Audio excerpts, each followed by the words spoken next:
कांत नमस्तते। तप्त कांचन गौरांगे श्री राधे वृंदावनेश्वरी विश्वभानुसुते देवी प्रणमामि हरिप्रिये।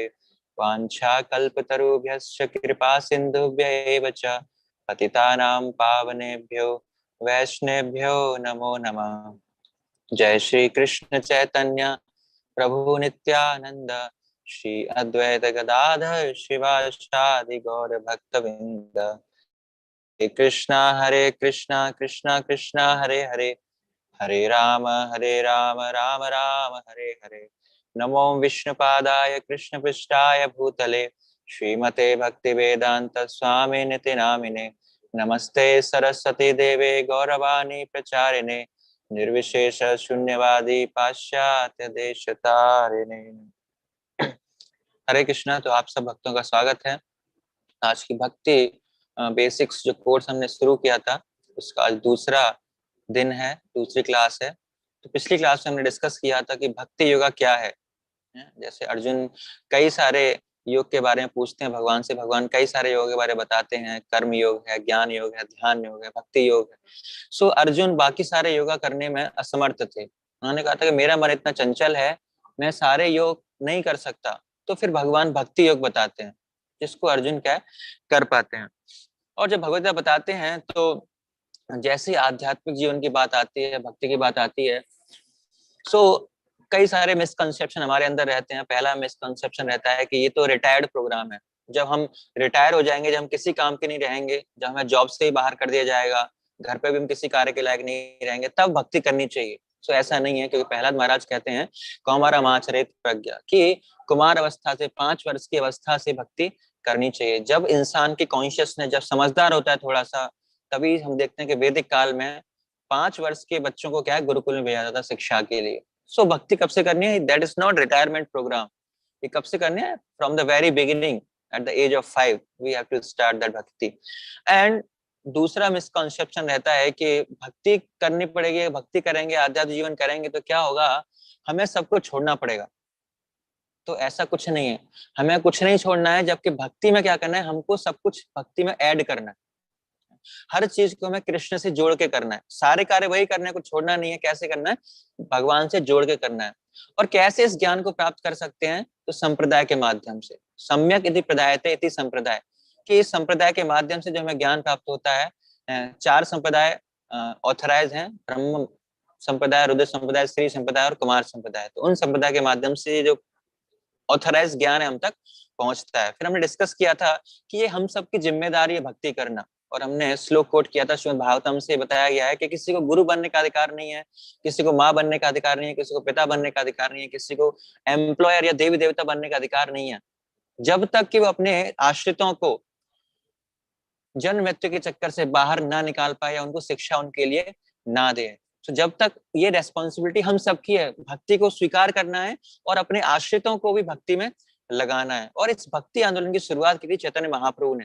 जैसे हमने डिस्कस किया था कि श्री कृष्ण भगवान प्रकट हुए, उन्होंने भगवत गीता का संदेश दिया और उन्होंने अंतिम श्लोक में आदेश दिया कि सर्व धर्मान परित्यज्य माम एकम शरणम व्रज अहम त्वाम सर्व पापेभ्यो मोक्षयिष्यामि मा शुचः, कि ऐसे शरणागत करो मुझे और मेरे भगवत धाम आओगे। लेकिन भगवान ने देखा कोई भगवत धाम आ ही नहीं रहा। तो फिर चैतन्य महाप्रभु के रूप में भगवान कृष्ण स्वयं आते हैं भक्त के रूप में। और भक्त का जीवन कैसा होना चाहिए, कैसे भगवान को व्यवहारिक रूप से सरेंडर करना है, भगवान खुद आके सिखाते हैं। और चैतन्य महाप्रभु के बाद ये जो शिक्षाएं हैं षड गोस्वामी तक पहुंचते। षड गोस्वामी के 6 मंदिर हैं वृंदावन में। आज भी गोस्वामी लोग हैं जो परंपरा में चलते आ रहे हैं, तो आज भी लोग गोस्वामी वर्ड यूज करते हैं। बट गोस्वामी एक कोई सरनेम नहीं है। गोस्वामी क्या है? गोस्वामी एक टाइटल है। गोस्वामी मतलब गौ, स्वामी मतलब मास्टर। जो अपने इंद्रियों का स्वामी है उसको गोस्वामी बोलते हैं। जिसका अपनी इंद्रियों में पूरी तरह से संयम ही है उसको गोस्वामी की उपाधि दी जाती थी। गोस्वामी के बाद वो परंपरा भक्ति विनोद ठाकुर जी, देन भक्ति सिद्धांत महाराज, और फिर उस परंपरा को श्रील प्रभुपाद ने आगे बढ़ाया। सो आज हम चर्चा करेंगे कि श्रील प्रभुपाद कौन थे, क्या उनका रोल है, कैसे उन्होंने भक्ति की शिक्षा दी, कैसे उन्होंने इस मूवमेंट को विदेशों में ले गए, है ना, कैसे उन्होंने इस्कॉन की स्थापना की, और इस्कॉन क्या है ना। बहुत सारे मिसकंसेप्शन है, बहुत सारे डाउट्स हैं इस्कॉन के बारे में। तो वो सब चर्चा हम आज करेंगे आज के सेशन में। तो जैसे कि श्रील प्रभुपाद जी थे, श्रील प्रभुपाद जी का जो जन्म है वो कलकत्ता में हुआ था 1896 में। अभी प्रभुपाद जी की 125वीं सालगिरह है जो 2021 है, तो 125 ईयर्स हो जाएंगे प्रभुपाद जी के प्राकट्य को। सो कौन सा दिन था वो? जन्माष्टमी के जस्ट नेक्स्ट डे जो होता है, अगला दिन होता है नंदोत्सव। उस दिन प्रभुपाद जी इस धराधाम पर प्रकट हुए थे और from the very beginning Prabhupada ji की रुचि थी भगवान की भक्ति में। उनके घर पर विग्रह थे और उसमें प्रभुपाद जी बहुत रुचि लेते थे बचपन से ही। और जैसे जैसे प्रभुपाद जी आगे बढ़े तो वहाँ का कलकत्ता का फेमस कॉलेज था, वहां से उन्होंने अपनी ग्रेजुएशन प्राप्त की। उस समय प्रभुपाद जी जो गांधी जी का मूवमेंट था उससे जुड़े हुए थे और उन्होंने डिग्री तो ले ली, वहां से क्वालिफाई कर लिया, लेकिन उन्होंने डिग्री लेने से मना कर दिया कि नहीं, मैं अंग्रेजों के कॉलेज से डिग्री नहीं लूंगा। और प्रभुपाद जी के अंदर श्रद्धा थी, लेकिन और जो उनके पिताजी हैं गौर मोहन डे, तो वो कई बार बहुत सारे साधु संतों को बुलाते थे अपने घर पर और उनको इनवाइट करते थे, प्रसाद खिलाते थे, उनको भागवत चर्चा के लिए इनवाइट करते कि आप भागवत चर्चा कीजिए। सो श्री प्रभुपाद देखते थे कि बहुत सारे साधु आते हैं, लेकिन उनका जो चरित्र है वो इतना अच्छा नहीं है, उतने प्योर नहीं है जितना साधु होना चाहिए। तो उनके मन में साधुओं के प्रति इतनी अच्छा लगाव नहीं था कि सारे साधु ऐसे होते हैं, तो बीड़ी पीते हैं या कुछ ऐसे करते हैं, तो ऐसे उनका भाव था। तो एक बार जो उनके दोस्त हैं मलिक, वो उनको कलकत्ता में ले गए कि एक साधु आए हैं, बहुत अच्छे साधु आए हैं, मैं आपको उनके पास लेकर चलता हूँ। तो प्रभुपाद कहते हैं मैं बहुत सारे साधुओं से पहले मिल चुका हूँ, मेरा इतना फेथ नहीं, कोई भी शुद्ध साधु नहीं मैंने देखा आज तक। तो उनके दोस्त ने कहा नहीं, मैं जिस व्यक्ति के पास लेके आपको जा रहा हूँ वो ऐसा साधु नहीं है, वो जेन्युइन साधु है, वो प्योर साधु है, शुद्ध साधु है, अब जाकर मिलो एक बार। सो प्रभुपाद जी अपने लेक्चर में बताते हैं प्रैक्टिकली ही ड्रैग्ड मी, मतलब उन्होंने मुझे पकड़ के खींचा उन साधुओं से मिलवाने के लिए, भक्ति सिद्धांत महाराज से। और जहां पर वो गए, जैसे प्रभुपाद जी उनके सामने पहुंचे, तो सामने भक्ति सिद्धांत महाराज जो आगे चल के उनके गुरु दीक्षा ली उन्होंने उनसे, तो वो सामने बैठे थे, पास में उनके नीचे बहुत सारे उनके शिष्य बैठे थे, बहुत सारे लोग बैठे थे। तो प्रभुपाद जी भी वहां जाकर बैठ गए थे।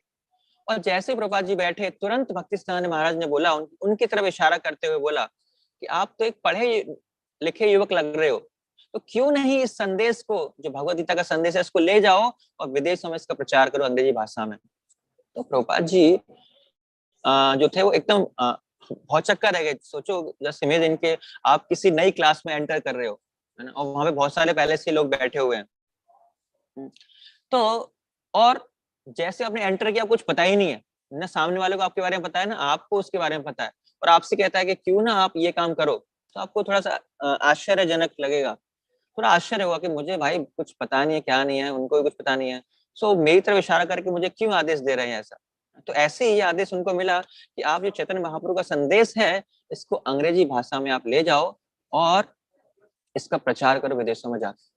तो श्रील प्रभुपाद को थोड़ा हचका लगा और उन्होंने तुरंत काउंटर क्वेश्चन किया। प्रभुपाद जी बहुत तर्क वितर्क करते थे, अपने मित्रों से भी बहुत तर्क वितर्क करते थे हमेशा, और हमेशा तर्कों में जीत जाते थे श्रील प्रभुपाद जी। तो उन्होंने तुरंत तर्क दिया अपने गुरु महाराज को कि अभी तक दीक्षा नहीं हुई थी इनकी। तो तुरंत उन्होंने तर्क दिया कि अभी तो हम स्वतंत्र ही नहीं, हमारा देश, ये 1922 की बात है, जब तक हमारा देश स्वतंत्र नहीं था, तो अभी तो हमारा देश स्वतंत्र ही नहीं है, तो कौन हमारे संदेश को सुनेगा। तो पहले क्या है, पहले देश स्वतंत्र हो जाए, उसके बाद ही संदेश देंगे हम। भक्ति सिद्धांत महाराज ने बोला कि ये जो कृष्ण भावनामृत का संदेश है, ये इतना महत्वपूर्ण है कि जो बाहरी दृष्टिकोण है, जो बाहरी परिस्थितियों पर डिपेंड नहीं करता, बाहरी परिस्थितियां कैसी भी हैं, चाहे देश स्वतंत्र है नहीं है, लेकिन ये संदेश इतना जरूरी है कि ये अभी तुरंत ये दूसरे लोगों तक पहुंचाया जाना चाहिए। तो श्रील प्रभुपाद जी को थोड़ा सा उनका हृदय पिघल गया, मतलब हृदय में ये बात लगी उनके, है ना, और उन्होंने उसको स्वीकार किया कि हाँ ये संदेश क्या है, बहुत महत्वपूर्ण है। तो प्रभुपाद जी बाद में बताते हैं कि पहली बार मैं किसी से तर्क वितर्क में हारा था, आज तक वो कभी नहीं हारे थे, वो हमेशा ऐसे तर्क देते थे, प्रभुपाद जी हमेशा जीतते थे, चाहे भले ही गलत चीज हो चाहे सही चीज हो, लेकिन आज पहली बार प्रभुपाद जी हारे थे, है ना। सो प्रभुपाद जी लिखते हैं कि मुझे अच्छा लगा, मैं हारा, लेकिन हार के भी मुझे क्या सेटिस्फेक्शन, संतुष्टि मिली, मुझे अच्छा लगा कि मैं हार गया हूँ, क्योंकि गुरु महाराज से। और उसी समय प्रभुपाद लिखते हैं कि मैंने उनको अपना गुरु स्वीकार कर लिया था 1922 में, उनकी प्रभुपाद जी की दीक्षा हुई बाद में 11 साल बाद 1933 में, लेकिन 1922 में ही श्रील प्रभुपाद ने भक्ति सिद्धांत महाराज को अपना गुरु रूप में स्वीकार कर लिया था। तो इस तरह श्रील प्रभुपाद जी 1932 में दीक्षा ली, और उस समय प्रभुपाद जी इलाहाबाद में रहते थे। इलाहाबाद में प्रभुपाद जी का बहुत बड़ा बिजनेस था, मेडिसिन का। बहुत बड़ी मेडिकल स्टोर की शॉप थी, फैक्ट्री थी उनकी। फैक्ट्री में वो मेडिसिन बनाते थे और उनको बेचते थे। इवन जो उस समय इंदिरा गांधी है, उनकी फैमिली भी उनकी शॉप से क्या है मेडिसिन परचेज करने आते थे। तो इतना बहुत ही फेमस थे प्रभुपाद जी इलाहाबाद में, उनका बिजनेस बहुत ही अच्छा चल रहा था। और 1936 में श्रील प्रभुपाद ने फिर से अपने गुरु महाराज को पत्र लिखा। उन्होंने पूछा कि how can I serve you, मैं कैसे आपकी सेवा कर सकता हूँ। लेकिन जवाब में भक्ति सिद्धांत महाराज ने वही बात लिखी जो 1922 में जब पहली बार भक्ति सिद्धांत महाराज मिले थे, उनको प्रभुपाद जी को बोला था क्या कि विदेशों में जाकर इसके प्रचार करो। तो इस पत्र में भी भक्ति सिद्धांत महाराज ने लिखा, preach this Krishna consciousness movement in English, कि इस कृष्ण भावना में आंदोलन को ले जाओ और अंग्रेजी भाषा में इसका प्रचार करो। तो प्रभुपाद जी लगातार प्रयास कर रहे थे कि अपने गुरु महाराज की जो आज्ञा है उसको मैं पालन कर पाऊं। 1944 में जब द्वितीय विश्व युद्ध चल रहा था, तो उस समय प्रभुपाद जी ने, जब इतना धन नहीं था लोगों पे खर्च करने के बाद, द्वितीय विश्व में सारा धन खर्च हो रहा था, उस समय प्रभुपाद जी ने जो भगवत दर्शिका मैगजीन है इस्कॉन की, बैक टू गॉड हेड, उसको स्टार्ट किया 1944 में।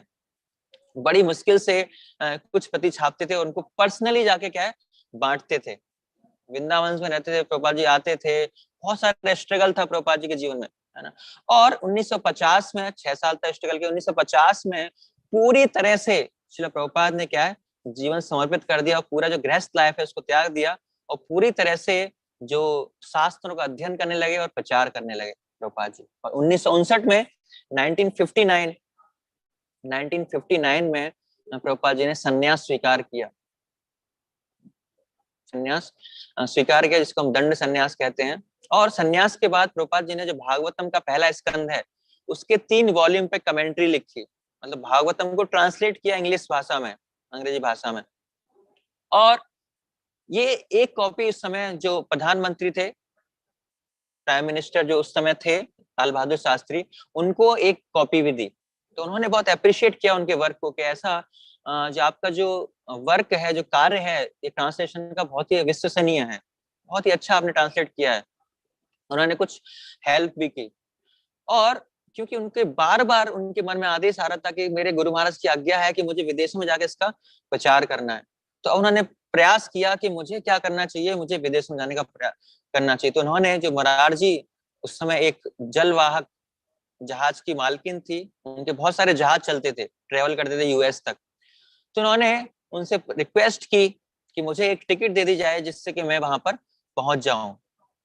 एक बार वो आगरा आए थे, तो आगरा में कोई मिश्रा जी उनके मिले थे। मिश्रा जी उनके कुछ अच्छे संबंध बन गए थे। उन्होंने बोला था कि आप अगर विदेशों में कभी जाओ तो मेरा एक पुत्र रहता है वहां पर, तो मैं वहां एक पत्र लिख दूंगा, तो पुत्र के गाइडेंस में यहाँ पे आप रह सकते हो। क्योंकि उस समय विदेश जाने के लिए आपको कुछ एक रिकॉग्निशन या एक परिचय चाहिए होता था, कि एक व्यक्ति को जान पहचान होना चाहिए जो आपकी रेस्पॉन्सिबिलिटी ले, अदरवाइज आप नहीं जा सकते। इसी तरह विदेशी जो यहाँ पे आते हैं तो उनको भी एक लेटर चाहिए होता है कि हम इस काम से यहाँ आ रहे हैं, कोई आपकी रेस्पॉन्सिबिलिटी ले सके। तो उसमें प्रभुपाद जी को रेफरेंस दिया उस मिश्रा का। उन्होंने उनके बेटे को कभी देखा नहीं था, उन्होंने अपने बेटे को कभी नहीं देखा था, बस एक रेफरेंस था छोटा सा। तो मुरारजी जी से उन्होंने रिक्वेस्ट की कि मुझे एक टिकट दी जाए, स्पॉन्सर की जाए। तो मुरारजी बोले कि आप बूढ़े हो, है ना, आप क्या बुढ़े हो, आप क्या वहां पे अमेरिका जाओगे, मर जाओगे, वहां पे इतनी ठंड पड़ती है, क्या करोगे आप वहां जाके। फिर भी प्रभुपाद ने जिद की मेरे गुरु महाराज की आगे मुझे जाना चाहिए। तो मोरारजी जी ने एक टिकट स्पॉन्सर की उनको, और 1965 सितंबर में प्रभुपाद जी न्यूयॉर्क सिटी में प्रवेश करते हैं। और वहां पर काफी स्ट्रगल रहता है। कभी प्रभुपाद जी को चेंज करने पड़ते हैं, घर के घर चेंज करने पड़ते हैं, कई सारे ऐसे लोगों का संग करना पड़ता है, क्योंकि वहां तो पूरा भौतिक कल्चर है, हिपीज हैं चारों तरफ। जिस घर में वो रह रहे हैं, जिस फ्रिज में वो अपना प्रसाद रखते हैं, उसी फ्रिज में जो वहां की बहू है वो क्या नॉनवेज भी रखती है ऊपर वाले खाने में। सो ऐसे कंडीशन से उनको गुजरना पड़ा प्रभुपाद जी को। तो इस तरह धीरे धीरे प्रभुपाद जी ने प्रचार स्टार्ट किया, कुछ लोग आके क्लास सुनने लगे धीरे धीरे। और बाद में वो 22nd एवेन्यू एक एड्रेस था, वहां पर उन्होंने अपार्टमेंट लिया। वहां पर धीरे धीरे प्रभुपाद जी ने वेडनेसडे और फ्राइडे में स्टार्ट क्लास की। वहां पर थोड़ी थोड़ी कुकिंग करने लगे और थोड़े थोड़े भक्त आने लगे वहां पर। और उसके बाद वहां पर एक बहुत ही फेमस पार्क है, टॉम स्क्वायर पार्क। वहां पर श्री प्रभुपाद ने चैंटिंग करना स्टार्ट किया, हरे कृष्ण मंत्र करना, कीर्तन स्टार्ट किया और आंखें बंद कर ली। धीरे धीरे वहां पर लोग इकट्ठा होने लगे और इस तरह धीरे धीरे उनके जो फॉलोअर्स थे, प्रैक्टिसिंग फॉलोअर्स, धीरे धीरे बढ़ने लगे और डेली लोग क्लास अटेंड करने लगे। एक साल हो गया।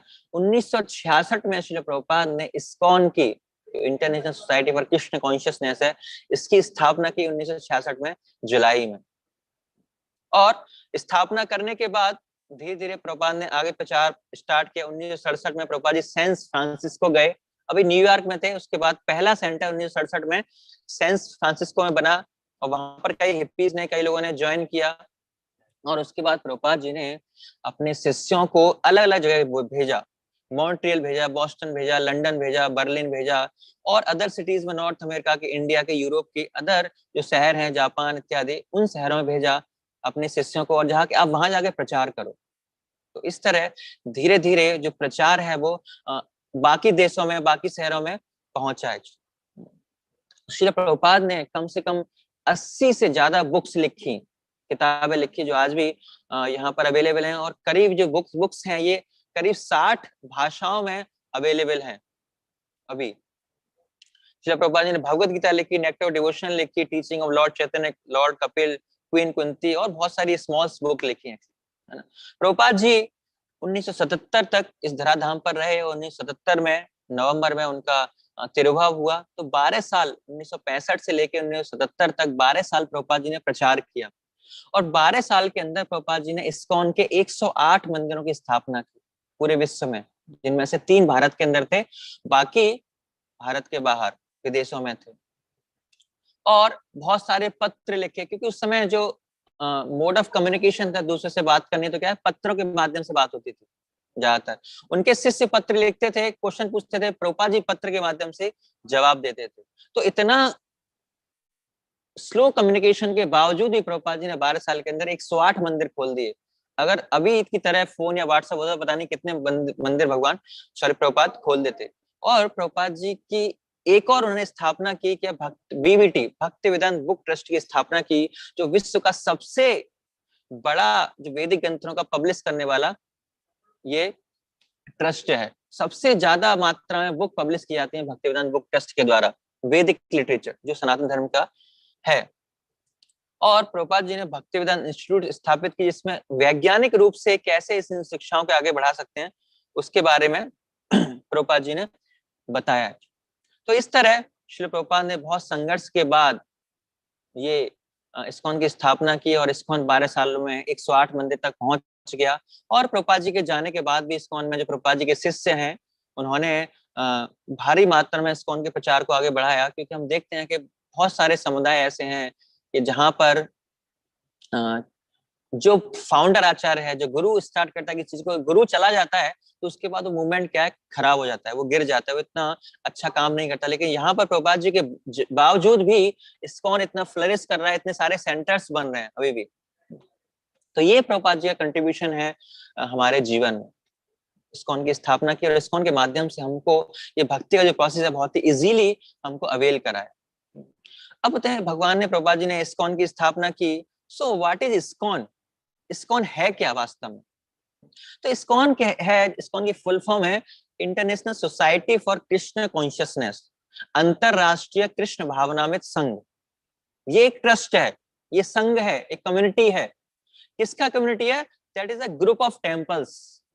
तो इस इस्कॉन के अंदर क्या है, बहुत सारे मंदिर हैं जहां पर राधा कृष्ण की वर्शिप की जाती है। तो कई सारे मंदिरों को क्या है, इस्कॉन के गाइडेंस में इन मंदिरों का कार्य भार होता है। कार्यभार कैसे चलता है कि एक कमेटी है प्रभुपाद ने एस्टेब्लिश की, जीबीसी कमेटी। हम देखते हैं कि बाकी सारी संस्थाएं के ऊपर एक व्यक्ति होता है और एक व्यक्ति के अंदर सारी चीजें चलती हैं। एक व्यक्ति क्या है, सर्वे सर्वा है। लेकिन इस्कॉन में ऐसा नहीं है। प्रभुपाद चाहते हैं कि इस्कॉन में ऐसा नहीं होना चाहिए। प्रभुपाद ने क्या है, एक जीबीसी बॉडी फॉर्म की, उन्होंने 8 मेंबर्स को चुना कि ये जीबीसी बॉडी क्या डिसाइड करेगी सारे रूल्स रेगुलेशन को, किसी एक व्यक्ति के अंदर में इस्कॉन नहीं रहेगा। तो आज के जब इस्कॉन इतना एक्सपेंड हो चुका है तो 40 जीबीसी मेंबर हैं, जिसको हम गवर्निंग बॉडी कमिश्नर कहते हैं, जीबीसी मेंबर कहते हैं। तो उन बॉडी मेंबर्स के वो मीटिंग्स होती है उनकी ईयरली, वो डिसाइड करते हैं रूल्स रेगुलेशंस इस्कॉन के, तो वो लोग डिसाइड करते हैं। तो किसी एक व्यक्ति के अंदर में इस्कॉन नहीं है, कि ऐसा नहीं एक व्यक्ति के अंदर में इस्कॉन है कि आगे जाके उसका पुत्र ही उसका मालिक बन जाएगा, नहीं, ये किसी एक की प्रॉपर्टी नहीं है। ये क्या है, अलग अलग लोगों के क्या है सिद्धांत, उसके लिए एलिजिबिलिटी होती है, वो सेलेक्ट होता है, उस कमेटी में जाता है और फिर वो डिसाइड करते हैं क्या रूल्स रेगुलेशन होने चाहिए। और हर हर मंदिर जो है अपने आप में इंडिपेंडेंट है। हर मंदिर का एक मैनेजर होता है जिसको हम प्रेसिडेंट कहते हैं, वो इस मंदिर का मैनेजमेंट देखता है। एक दूसरे मंदिर से मतलब फाइनेंशियली या और किसी तरीके से वो किसी पर निर्भर नहीं है। सारे मंदिर के अपने आप में स्वतंत्र हैं, आत्मनिर्भर हैं। कभी कभी हमारे मन में डाउट आता है कि इस्कॉन क्या एक विदेशी संस्था है, क्योंकि इसकी विदेश में स्थापना की गई। तो काफी लोग प्रचार करते हैं कि ये विदेशी संस्था है, जैसे ब्रिटिश इंडिया कंपनी इंडिया में आई थी और सारा लूट कर धन ले गई थी, तो यही काम इस्कॉन कर रहा है। एक बहुत ही फेमस प्रवक्ता थे, तो उन्होंने भी ऐसा ही बोला था इस्कॉन के बारे में कि क्या करती है कि यहाँ का पैसा विदेश भेज रही है, बट ऐसा नहीं है। एक बार हम व्यक्ति के पास गए कुछ डोनेशन के लिए, तो उस डोनर ने बोला कि हम मंदिर के लिए डोनेशन नहीं देंगे, तो आप क्या करते हो, आपका पैसा बाहर जाता है। दोबारा हम उसके व्यक्ति के पास गए तो वो कहता है कि नहीं, आपके मंदिरों में पैसा बाहर से आता है, आपको क्या जरूरत है।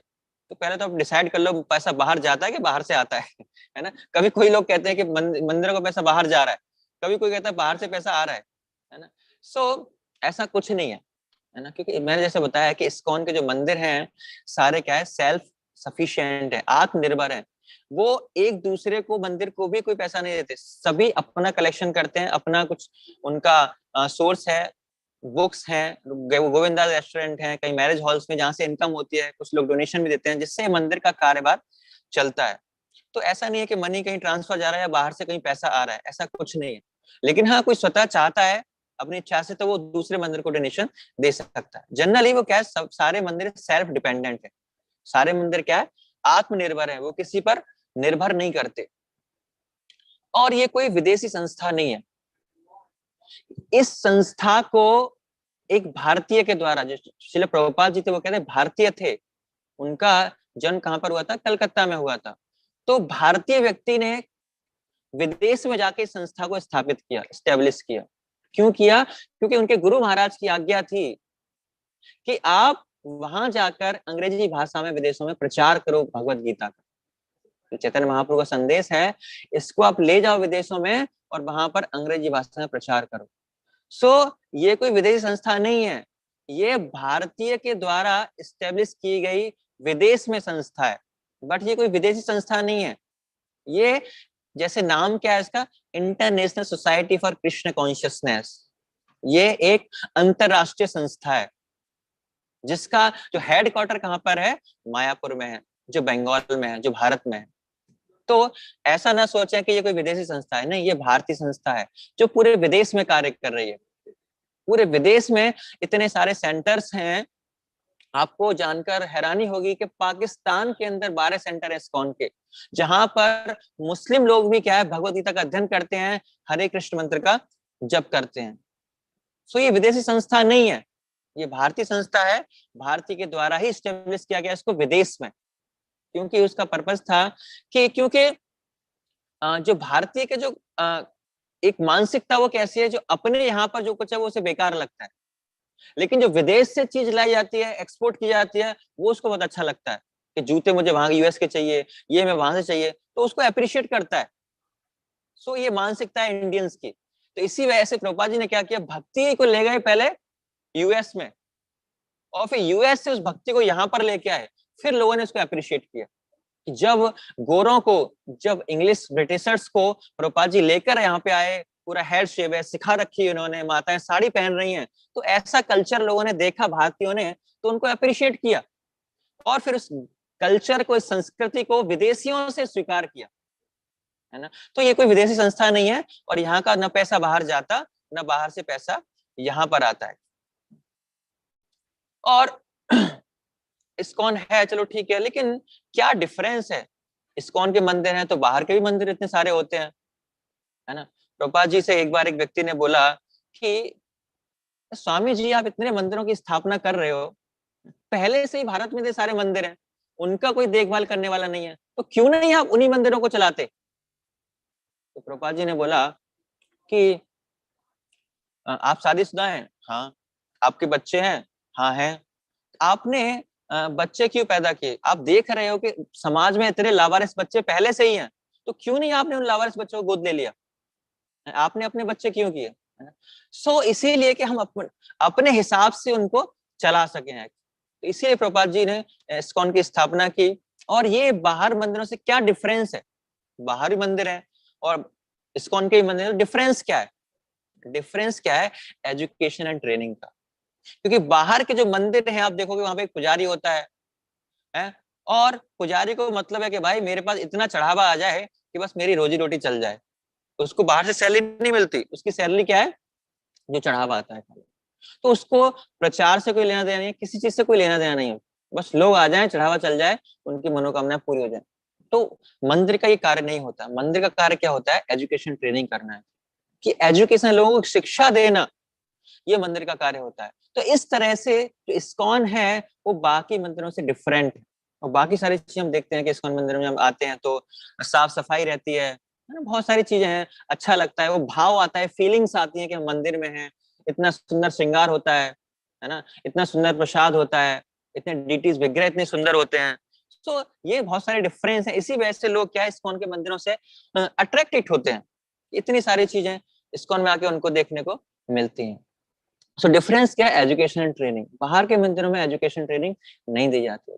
सो प्रभुपाद ने जब इस्कॉन की स्थापना की तो उन्होंने 7 उद्देश्य दिए कि इन जो इस्कॉन का जो उद्देश्य क्या है, इन सातों के उद्देश्य पूरा करना है। इन सातों चीजों को, पहला था कि जो आध्यात्मिक ज्ञान है इसको सिस्टमेटिकली लोगों तक पहुंचाया जाए, जिससे कि जो विश्व में जो एकता और शांति लाई जा सके। हम देखते हैं कि यूएन कार्य कर रहा है, यूनाइटेड ऑफ नेशंस का ग्रुप्स है, वो कार्य कर रहा है कि कैसे विश्व में पूरा शांति का वातावरण बनाया जाए। सारे देश आपस में मिलजुल कर रहे हैं, इतना सारी मीटिंग्स होती हैं, लेकिन उसके बावजूद भी वो सारा प्रैक्टिकल नहीं होता। लेकिन प्रभुपाद का मूड था कि कैसे पॉसिबल है जब पूरा संसार आध्यात्मिक ज्ञान को अपनाएगा, है ना, तब पूरा संसार में ये शांति और एकता आ सकती है। तो ये प्रयास है। और हम देखते हैं कि इतने सारे देशों से लोग मायापुर में आते हैं और एक साथ भक्त कल्चर में एक साथ रह रहे हैं। तो इसको ऐसे इसमें हेल्प कर रहा है। दूसरा उद्देश्य है कि जो कृष्ण की चेतना है, कृष्ण कॉन्शियसनेस है, भगवत गीता और श्रीमद् भागवतम को की जो शिक्षाएं हैं, कृष्ण ही परम भगवान है, दूसरे लोगों को बताना। तो जो इसको कर रहा है ऑलरेडी।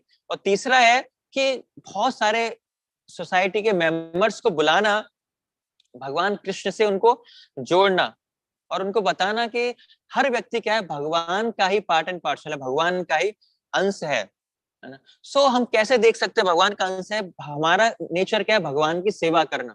सो हर चीज को भगवान से जोड़ के हम क्या है, इस उद्देश्य को पूरा कर सकते हैं। इसको इस उद्देश्य को पूरा कर रहा है, लोगों को एक साथ ला रहा है। भगवान in the centre, Krishna is the centre. तो इस तरह हम सभी व्यक्तियों को एक जगह ला सकते हैं। तीसरा उद्देश्य है इस्कॉन का, जो इन एक्टिविटीज के माध्यम से पूरा कर रहा है। चौथा उद्देश्य है टू टीच एंड एनकरेज संकीर्तन मूवमेंट, जो चैतन्य महाप्रभु ने दिया था कि संकीर्तन आंदोलन जो है, हरे कृष्ण मंत्र, हरे कृष्ण कृष्ण कृष्ण हरे हरे, हरे राम राम राम हरे हरे, इसको दूसरे लोगों तक लार्ज स्केल में पहुंचाना। तो इसके लिए इस्कॉन इतने लार्ज स्केल्स पे क्या है, संकीर्तन मूवमेंट करता है, जगन्नाथ रथ यात्राएं निकलती हैं, संकीर्तन कीर्तन पार्टियां निकलती हैं, हरे कृष्ण का जप कराया जाता है कि लोगों तक इस हरे कृष्ण को पहुंचाया जा सके, इस उद्देश्य को। और पांचवा उद्देश्य है कि जो पवित्र स्थान है, वृंदावन है, उनको प्रमोट करना। तो इस्कॉन वहां पर भी मंदिर खोल के ऐसे स्थानों की गुणगान बढ़ा रहा है। लोग ट्रिप करते हैं ऐसे स्थानों के जाके कि वहां के जो गुणगान हम सुन सकें। तो ऐसे स्थानों को प्रमोट करना। और छठा है कि जो लोगों को बहुत ही व्यवहारिक शिक्षाएं देना कि अपने जीवन को एक प्राकृतिक रूप से वो जी पाए और उनके पास कृष्ण भावना में पालन करने के लिए समय भी रहे।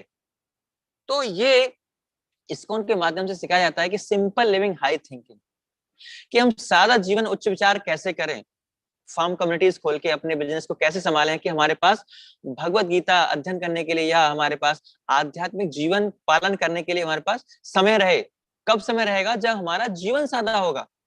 अगर हमारा जीवन ही कॉम्प्लिकेटेड होगा तो क्या होगा? हम हाई थिंकिंग नहीं कर सकते, हम अपना भक्ति के लिए, आध्यात्मिक जीवन के लिए समय नहीं निकाल सकते। सो इस्कॉन के द्वारा उसके एक उद्देश्य इस्कॉन का कि ऐसी शिक्षाएं देना, व्यवहारिक शिक्षाएं देना कि जो उनका जीवन है बहुत सरल हो, एक प्राकृतिक जीवन जी पाए। प्रभुपाद अपने तात्पर्य में लिखते हैं कि पहले के जमाने हम देखते हैं कि बहुत सिंपल जीवन हुआ करता था, और एक व्यक्ति के पास अगर एक गाय है और 1 बीघा जमीन है तो वो सारी आवश्यकताएं उन 2 चीजों से पूरी कर सकता है। लेकिन अभी हमने क्या किया, अपनी जीवन है बहुत ही कॉम्प्लिकेटेड कर लिया है, ये भी करना है, वो भी करना है, ये भी करना है, तो हमारे पास समय ही नहीं है। किससे पूछो कि भाई माला जप करो, आप हरिनाम करो, मेरे पास समय ही नहीं है। सो इस्कॉन के माध्यम से क्या है, ये नेचुरल वे ऑफ लाइफ है, उसको सिखाया जा रहा है कि कैसे आप सादा जीवन उच्च विचार रख सकते हो और ये सारे कार्य करते हुए आपको कृष्ण भक्ति के लिए भी समय निकल सकता है। ये 6वां उद्देश्य है इस्कॉन का। और 7वां उद्देश्य है कि लार्ज स्केल पे जो भगवत गीता, श्रीमद् भागवतम है, जो वैदिक ग्रंथ हैं, उनका पब्लिश करना, उनको और उनको डिस्ट्रीब्यूट करना, उनका मुद्रण करना, उनको छपवाना और उनको वितरण भी करना। तो इस दशा में हम देखते हैं श्रील प्रभुपाद जोर शोर से, प्रभुपाद जी ने पूरे एक उद्देश्य को पालन करने के लिए पूरा का पूरा बीबीटी ट्रस्ट बना दिया, जो इस्कॉन से डिफरेंट है। प्रभुपाद ने बोला हो सकता है इस्कॉन आगे जाके बंद हो जाए, लेकिन बीबीटी अलग करूंगा मैं, क्योंकि इस्कॉन बंद हो गया तो भी बीबीटी साथ में चलता रहेगा। बीबीटी, प्रभुपाद जी की पुस्तकें कभी बंद नहीं होंगे। हम देखते हैं कि हजारों करोड़ों संख्या में प्रभुपाद जी की पुस्तकों का वितरण हो रहा है, जिसको पढ़ के कई लाखों संख्या में रोज भक्त बनते हैं। क्या है? केवल पुस्तकों को पढ़ के। तो ये 7 उद्देश्य हैं इस्कॉन के, जो दूसरे मंदिरों से इस्कॉन को डिफरेंट करते हैं, अलग बनाते हैं। जो दूसरे मंदिरों में ये जो उद्देश्य हैं ये हम नहीं देखते। तो इसीलिए जो इस्कॉन के मंदिर क्या है, दूसरे मंदिरों से डिफरेंट संस्था है, और इसी वजह से इतनी फेमस है, इतने लोग इसको स्वीकार कर रहे हैं। अब प्रश्न आता है कि चलो ठीक है, इस्कॉन ऑथराइज कैसे, हम कैसे पता पड़ेगा कि इस्कॉन जो है ऑथराइज संस्था है? तो ऑथराइज, जैसे हमने कल डिस्कस किया था कि संप्रदाय के माध्यम से, कि अगर हमारा इस्कॉन जो है किसी संप्रदाय के अंडर आ रहा है तो वो ऑथराइज है। क्योंकि भगवान श्रीमद् भागवतम में कहते हैं कि 4 संप्रदाय ऑथराइज है केवल, ब्रह्म संप्रदाय, रुद्र संप्रदाय, श्री संप्रदाय और कुमार संप्रदाय। ये 4 संप्रदाय क्या है, ऑथराइज है। इसके अंतर्गत जो शिक्षाएं मिल रही हैं, जो संस्थाएं हैं, वो ऑथराइज हैं, उसके अलावा बाकी संस्थाएं ऑथराइज नहीं है। एक बहुत ही फेमस गुरु हैं, आचार्य हैं, अभी तो वो धराधाम पर नहीं है। तो एक बार उनसे पूछा गया कि आप किस संप्रदाय से हो? तो बोला कि हम कृष्ण संप्रदाय से हैं। तो ऐसा कृष्ण संप्रदाय कोई एग्जिस्ट करता नहीं है, 4 संप्रदाय मेन है। तो सबसे पहला क्वेश्चन, अगर आप किसी आध्यात्मिक व्यक्ति से मिलेंगे तो पहला प्रश्न होगा कि आप किस संप्रदाय से हो। जैसे हम पूछते हैं किसी शिक्षक से, किसी स्टूडेंट से मिलते हैं तो पूछते हैं कि आप किस कॉलेज से पढ़े हुए हो, है ना? आप ऑथराइज कॉलेज से पढ़े हुए हो कि नहीं हो, कि आपने ऐसे ही कर लिया 6वीं 7वीं फेल 12वीं 10वीं पास करें, तो कहाँ से किया है? तो वहां से ऑथेंटिकेशन हमको मिलेगा। तो जो इस्कॉन है वो कहाँ से है? ब्रह्म माधव गौड़ी संप्रदाय के अंडर ये इस्कॉन आता है। तो ब्रह्म संप्रदाय के अंतर्गत, ब्रह्म संप्रदाय के बाद जो उसके प्रमुख आचार्य हैं, माधवाचार्य हैं, जैसे हम भगवत गीता में देखते हैं कि जो पूरी परंपरा की लिस्ट है, जो प्रभुपाद जी 31वें आचार्य हैं। पहले कृष्ण ज्ञान ब्रह्मा जी को दिया, ब्रह्मा जी ने नारद को दिया, नारद ने व्यास देव को दिया। व्यास देव हमेशा बद्रिकाश्रम में अभी भी एग्जिस्ट करते हैं, वहां पर जाकर मध्वाचार्य ने ये ज्ञान प्राप्त किया, और मध्वाचार्य के आगे फिर चैतन्य महाप्रभु, फिर षड गोस्वामी, देन भक्ति विनोद ठाकुर, भक्तिदान महाराज, देन प्रभुपाद के माध्यम से ये जो ज्ञान है हम तक पहुंच रहा है। तो ये पूरा ऑथेंटिक है। इस्कॉन जो है ब्रह्म माधव गौड़ी संप्रदाय के अंतर्गत आता है। अगर आपसे कोई पूछे तो किस संप्रदाय से है, ब्रह्म माधव गौड़ी संप्रदाय, क्योंकि माधव संप्रदाय आगे जाके और ब्रांचेस हो गई उसकी। ब्रह्म माधव मतलब मध्वाचार्य जी स्टार्ट किया, और बाद में गौड़ी मतलब चैतन्य महाप्रभु ने इसमें और कुछ शिक्षाएं ऐड की। तो इसी वजह से इसका जो पूरा नाम है हमारे संप्रदाय का क्या है, ब्रह्म माधव गौड़ीय संप्रदाय। तो इस तरह से ये पूरा क्या है, ऑथराइज है। ऐसा नहीं है ये कोई ऑथराइज नहीं है। तो जहां भी हम शिक्षा ले रहे हैं, अगर कोई पूछे आपसे तो इस्कॉन क्या पूरी तरह से ऑथराइज। अब हम डिस्कस करेंगे कि इस्कॉन का क्या सिग्निफिकेंस है ना, और क्या कंट्रीब्यूशन सोसाइटी में, समाज में इसका कोई कंट्रीब्यूशन है या वैसे ही। तो कंट्रीब्यूशन क्या है कि हम देखते हैं कि इस्कॉन के मंदिर हैं वो बहुत ही धार्मिक, और जो बाहर से लोग आते हैं बहुत ही रुचि दिखाते हैं, इस्कॉन के मंदिरों में जाना पसंद करते हैं, और वहां पर ऐसे बहुत सारे उत्सव होते हैं जिससे लोग अट्रैक्ट होते हैं और उन उत्सवों में भाग लेते हैं। सो इन एक्टिविटीज के लिए, इन कार्यों के लिए बहुत सारे एंगेजमेंट हैं जिससे लोग जुड़ना चाहते हैं। आपके अंदर कोई भी प्रतिभा है, आप इस्कॉन में आके क्या है, सेवा कर सकते हैं। और इस्कॉन का कंट्रीब्यूशन हम देखते हैं इस समाज में बहुत है, पूरे वर्ल्ड में बहुत सारा है। ये जो आप, मैं बचपन से ही सुनता था कि मथुरा वृंदावन में ना बहुत विदेशी लोग आते हैं, लेकिन आज तक किसी ने मुझे ये नहीं बताया था कि मथुरा वृंदावन में जो विदेशी लोग आते हैं वो क्यों आते हैं, किसकी वजह से आते हैं। लेकिन जब बाद में इस्कॉन के संपर्क में आया था, बाद में पता पड़ा कि इस्कॉन के माध्यम से, क्योंकि इस्कॉन ने प्रचार किया विदेशों में, इसी कारण से वो लोग भारत आ रहे हैं, है ना। जगन्नाथपुरी उड़ीसा इतना गरीब देश है ना। सो वहां पर इतने सारे विदेशी लोग जाते हैं, वहां पर स्टे करते हैं, रहते हैं।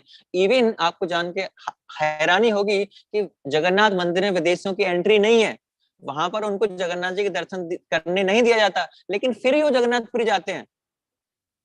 इतना भाव है उनके अंदर, और इतने सारे फॉरेन से लोग यहाँ पर आ रहे हैं और उस भक्ति को पालन कर रहे हैं। तो ये इस्कॉन की वजह से, इस्कॉन ने इतना प्रचार किया। इवन चाइना से, विदेशों से, पाकिस्तान से इस भक्ति के मूवमेंट को लोग स्वीकार कर रहे हैं। चाइना में लोग क्या है, नॉनवेज खाते हैं। नॉनवेज मतलब जो भी कुछ चलता फिरता है उसको खाते हैं। वो कोई मरा हुआ खाया तो वो नॉनवेज नहीं माना जाता। जो कुछ भी चलता फिर रहा है, हवाई जहाज को छोड़ के, उसको पकड़ के तुरंत खा लिया तो नॉनवेज है। अगर मार के खाया तो वो नॉनवेज नहीं है। उस कल्चर में भी, चाइना जैसे कंट्री में भी लोग भक्त बन रहे हैं, और नॉनवेज तो बहुत दूर की बात है, वहां पर लोग प्याज लहसुन भी नहीं खा रहे। तो ये इस्कॉन का कंट्रीब्यूशन है। इस्कॉन के कंट्रीब्यूशन के तहत ही चाइना की सरकार ने, चाइना की सरकार ने, भारत की सरकार ने, चाइना की सरकार ने अपनी भाषा में श्रीमद् भागवतम का संकलन किया है और उसको प्रिंट किया है, वहां की सरकार ने। और हम देखते हैं कि भगवत गीता पूरे विदेशों में अब एक पहचान बन चुकी है। इससे पहले भगवत गीता को कोई नहीं जानता था, लेकिन इस्कॉन के माध्यम से क्या है, हर देश में वो भगवत गीता पढ़ी जा रही है। एक बार रसिया में वो भगवत गीता बैन कर दी गई थी। किसी ने कंप्लेन कर दी कि जो भगवत गीता है ये क्या कर रही है, माइंड ब्रेन वॉश कर रही है लोगों का, और लोगों को कार्यों से क्या हटा रही है, निकम्मा बना रही है। तो किसी ने केस कर दिया कोर्ट में, लेकिन बाद में हम वो केस जीत गए और फिर से वो लार्ज स्केल पे भगवत गीता पब्लिश हुई। और उस समय क्या हुआ, जब केस चल रहा था, रसिया ने जब बैन किया था, तो भगवान का एक प्रबंध था एक, तो उस समय क्या हुआ, हमारी जो भगवत गीता है इस्कॉन की, वो और ज्यादा मात्रा में लोग पढ़ने लगे। क्यों? कि लोगों के अंदर एक जिज्ञासा थी कि वो भगवत गीता पढ़नी है जो इस्कॉन ने बैन कर दी है। ऐसा क्या है इस भगवत गीता में जो बैन कर दिया रसिया में? तो लोग और रुचि लेकर उसको पढ़ रहे थे। तो उस साल क्या है, जो डिस्ट्रीब्यूशन है, जो लोगों ने भगवत गीता को स्वीकार किया, ज्यादा स्केल पर किया। तो ये भी एक भगवान का एक प्रबंध था। सो पूरे विश्व में क्या है, ये भगवत गीता पढ़ाई जा रही है। और हम देखते हैं कि पहले हम देखते थे कि जो विदेशों में जब जाते थे, विदेशों में क्या है, जो वेज चीजें इतनी अवेलेबल नहीं रहती, तो वहाँ पे नॉनवेज ज्यादा मिलता है। वेज आपको चाहिए तो कम से कम बहुत ज्यादा जाकर सर्च करना पड़ेगा, जब जाके कुछ आलू परचेज करने पड़ेंगे। और आपको सब्जी खरीदनी है तो आपको 3 घंटे लगेंगे सब्जी खरीदने में, क्योंकि एक जगह सब्जी नहीं मिलेगी। जब कुछ मिल गया, आपको 50 किलोमीटर दूर जाना पड़ रहा है, वहां से कुछ सब्जी मिल रही है, फिर इधर 60 किलोमीटर गए, वहां से कुछ सब्जी मिल रही है, मिलते नहीं, अवेलेबल ही नहीं है। ऐसे स्थान पर भी आज क्या है, भगवान का प्रसाद प्योर वेज आपको हर विदेश में, हर शहर में उपलब्ध है। कई सारे लोगों का हमारे पास फोन आते हैं कि अब मैं वहां पे जा रहा हूँ, वहां पर आपका कोई सेंटर है क्या? वो नॉनवेज नहीं खाते। सो हर जगह आज प्रसाद हमें मिल सकता है। वो क्या है, इस्कॉन की वजह से।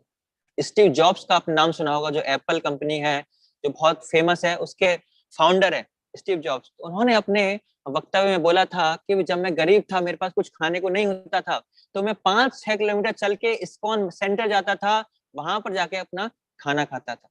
अपने उनके पास इतना पैसा नहीं था, लेकिन आज तो बहुत अमीर आदमी है, अभी तो एक्सपायर हो गए। तो उन्होंने भी क्या है, इस्कॉन से खाने खा के शिक्षाएं ली है। इस्कॉन बहुत सारे संकीर्तन करता है ना।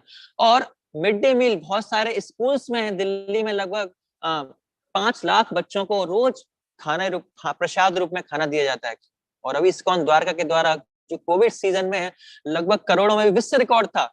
जितनी प्लेट्स इस्कॉन द्वारका ने डिस्ट्रीब्यूट किए हैं वो एक वर्ल्ड रिकॉर्ड है कि एक दिन के अंदर इतनी रिकॉर्ड प्लेट डिस्ट्रीब्यूट किए इस्कॉन के माध्यम से। तो ऐसे इस्कॉन का बहुत सारा कंट्रीब्यूशन है।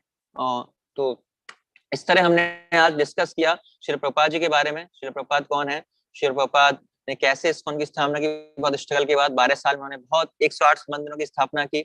उसके बाद उनके जो शिष्य हैं उन्होंने इस संस्था को बढ़ाया और इस्कॉन का आगे बढ़ा। इस्कॉन का नाम international society for Krishna consciousness है और ये एक ग्रुप ऑफ टेम्पल्स है जो जीबीसी के द्वारा मैनेज किए जाते हैं। ये कोई विदेशी संस्था नहीं है, ये भारतीय के द्वारा स्थापित की गई संस्था है जो विदेश में स्थापित की गई और यहाँ का पैसा ना बाहर जाता है ना बाहर से पैसा यहाँ पर आता है। और क्या डिफरेंस है यहाँ मंदिरों में एजुकेशन एंड ट्रेनिंग का, कि इस्कॉन के मंदिरों में क्या एजुकेशन ट्रेनिंग है, बाहर के मंदिरों में हम एजुकेशन ट्रेनिंग नहीं देखते। और ये पूरा इस्कॉन जो है वो ऑथराइज है गुरु परंपरा के माध्यम से, ब्रह्म माधव गौड़ी संप्रदाय के अंतर्गत ये इस्कॉन आता है।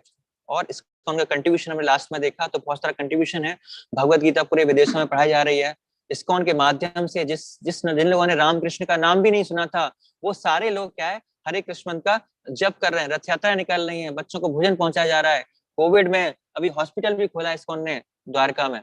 तो ये इस्कॉन का कंट्रीब्यूशन है। तो आज हमने डिस्कस किया श्रील प्रभुपाद जी के बारे में और इस्कॉन क्या है इसके बारे में कुछ जो मिसकंसेप्शन है वो हमने डिस्कस किए, ये हमने आज डिस्कस किया।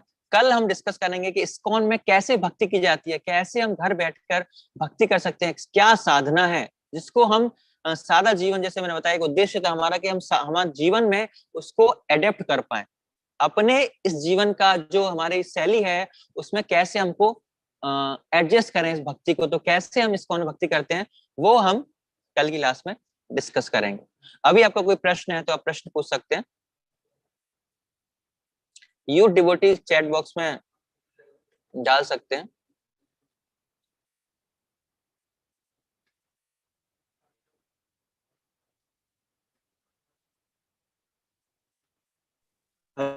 जो पूछना चाहते हैं वो बोल के पूछ सकते हैं। हरे कृष्णा प्रभु जी। हरे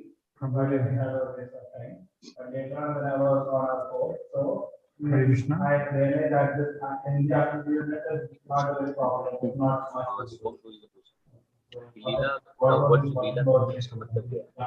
और इसको हाईलाइट किया जाता है प्रभुपाद के वर्क को तो लीला हाँ हाँ what is the meaning of word first chance Leela, why it can be used to highlight works of Prabhupada?